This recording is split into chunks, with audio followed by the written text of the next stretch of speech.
በእኔ ሁኔታ ከባድ የሆነብኝ ግን ቀላሉ ነገር በጊዜ መነሳት ነበር።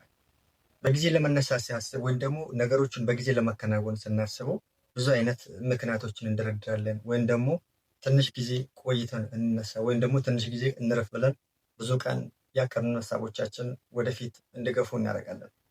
ምናልባት ነገ እቀይራለሁ፣ ነገ በጊዜ እነሳለሁ፣ ነገ አመለካከትን እቀይራለሁ፣ ራሴን ነገ እቀይራለሁ ብለን ብዙ ጊዜ አስበን ሊሆን ይችላል። ግን ያ ነገ ሲመጣ አሮጌ እኛነታችን ውስጥ ራሱ እንቆያለን ማለት ነው። ብዙ ጊዜ የሚባለው የልማድ አዙሪት የሚባል ነገር አለ። የልማድ አዙሪት ማለት ትላንት ያደረግነው ነገር ራሱ ዛሬ ደግመን እናደርጋለን ወይም ደግሞ ነገ እናደርጋለን ብለን ያቀድነውን ነገ ሳናደርገው በትላንቱ ቦታ ራሱ እንገኛለን ማለት ነው። ቪዲዮ መጫን ካቆም 4 ወር 3 ወር ምናምን ሆኖኛል። እሱ በራሴ ምክንያት ሊሆን ይችላል። ግን ከዛሬ ነገ እጭናለሁ፣ ነገ እጭናለሁ፣ ነገማ የተሻለ ቀን ነው እጭናለሁ እያሉ ብዙ ጊዜ ቆይቼ ነበር። ግን ይሄ ቀን እስኪመጣ ድረስ ይህን ደግሞ እንድጭን ወይም ደግሞ እዚህ ወጥቼ ሚዲያ ላይ ወጥቼ እንዲያወራ ካደረጉብኝ ምክንያት ወይም ደግሞ ውሳኔ እንዲወሰን እያደረገብኝ አንድ ነገር አለ። እሱንም እስከ መጨረሻ እንድትከታተሉኝ እጠይቃችኋለሁ። ይህንን ደግሞ እናንተም ተግብራችሁ በራሳችሁ ህይወት ላይ የሚሰራ በሳይንስ የተረጋገጠ የሚሰራ ነገር ስለሆነ እስከ ፍጻሜ አብራችሁን ቆዩኝ። ቸርነት ነኝ። ላይክ ሰብስክራይብ ማድረግን እንዳትረሱ። አግዙኝ። የምሬን ነው ማለት አግዙኝ በቻላችሁ ተቅም። ብዙ ሀሳብ አለኝ ብዬ አስባለሁ። ያን ሀሳብ ለማስተላለፍ ወይም ደግሞ ከጓደኞች ጋር ያወረነው ከሰዎች የሰማሁት ካነበብኩት እና ደግሞ ለህይወት የሚጠቅመው በመንፈሳዊ የሚሆን ያሉት አንዳንድ ሀሳቦችን የምናይ ይሆናል። እስከ ፍጻሜ አብራ በመጀመሪያ ይህንን ሀሳብ ብዙ ጊዜ እናንተ ጋርም ያለው ስሜት ነው። አንድን ነገር ለማድረግ ነገ ብላችሁ ታስባላችሁ ወይም ደግሞ ነገ እፈጽማለሁ፣ ነገ ያደርጋለሁ። ፍርሃቱን ለማስወገድ ከሚጠቅመኝ ነገር አንድ ነገር በጥናት የተረጋገጠው አንድ ጥናት አለ። እሱም ደግሞ የ5 ሰከንድ ታምር የምትለው መጽሐፍ አለች ማለት ነው። እቺ መጽሐፍ የ5 ሰከንድ ታምር ተብላ የተጻፈችው በሚሊየን ኮፒ ተደርጋ የተሸጠችው ብዙ ሰዎች ምስክርነት የሰጡት መጽሐፍ ነው። የጻፈችውን ደግሞ ሜሊ ሮብስ የምትባል ናት እና እሷ ራሱ በምን ምክንያት ይህን የተጻፈችው ውስጥ ላይ ብዙ ዝርዝር አስቀምጣለች። ይህንን ነገር ወስደን ካነበብነው በእርግጠኝነት በሁላችንም ላይ የምሰራ ነገር ነው። 5 ሰከንድ ህግ የተባለ ወይም ደግሞ የ5 ሰከንድ ተአምር ብላ የጻፈችበት ዋና ምክንያት በጊዜ ተነስታ ህልሟን ለመኖር ነገን የተሻለ ቀን ለማድረግ ብዙ ጊዜ አቀደ ያልተሳካ ነገር ስለነበረ አንድ ቪዲዮ ታለች። የመንኮራኩር ማስወንጨፊያው ወደ ላይ ሲነጠቅ ወይም ደግሞ እንዲወነጨፍ ሲያደርጉ የሚቆጥሩት 5 4 3 2 1 ብሎ ቡም ይላል ማለት ነው። ከዛ በኋላ መመለሻ የለም። እሷ የሚያሰበችው ነገ በቃ እነሳለሁ። ድሮ አላርም አድርገህ ያን አላርሙን አጥፍተህ እንደገና ትተኛ ነበረ ትንሽ ጊዜ ልተኛ ብላ። ይሄ የሁላችንም ባህሪ ነው። በነገራችን ላይ ያንን ነገር ለመቀየር ምንድን ነው የ5 ሰከንድ ህግ መጠቀም። ከ5 ሰከንድ በኋላ አሁን እያንዳንዱ ነገር ፍርሃት የሚመጣው በመጀመሪያ አንድን ነገር ክላስ ላይ ሆነን የሆነ ጥያቄ ለመጠየቅ ስናስበው ምንድነው በመጀመሪያ እንደፍራለን። ከዛ በኋላ ግን እየቀዘቀዝ ነው። ጓደኞቻችን ምን ይላሉ?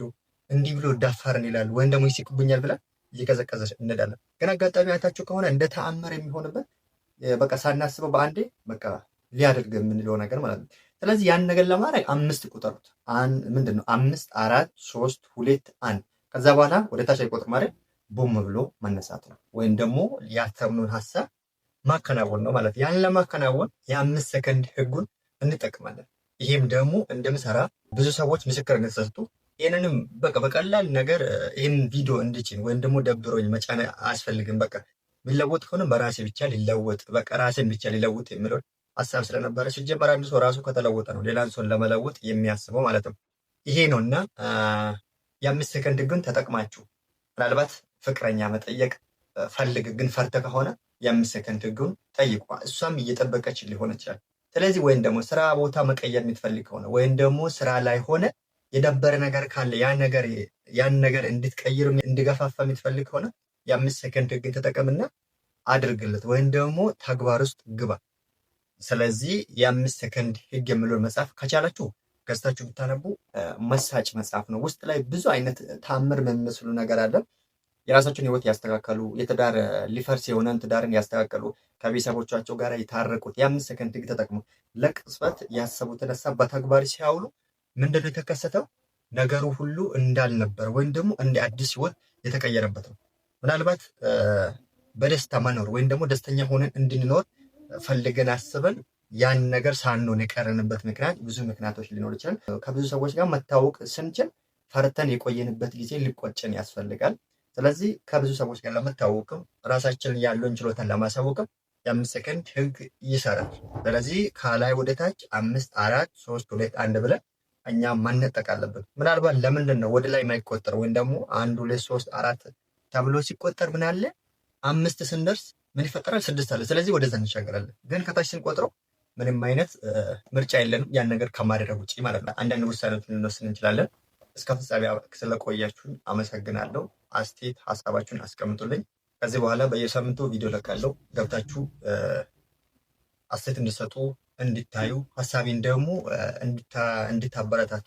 ሲቀጥል ደግሞ የአንድ ሰው አመለካከት ወይም ደግሞ አንድ ሰው የጻፉን መጽሐፍ አንብባችሁ ያን ነገር ሙሉ በሙሉ የራሳችሁ አትቀበሉ። ያን ከተቀበላችሁ ሮቦት ትሆናላችሁ።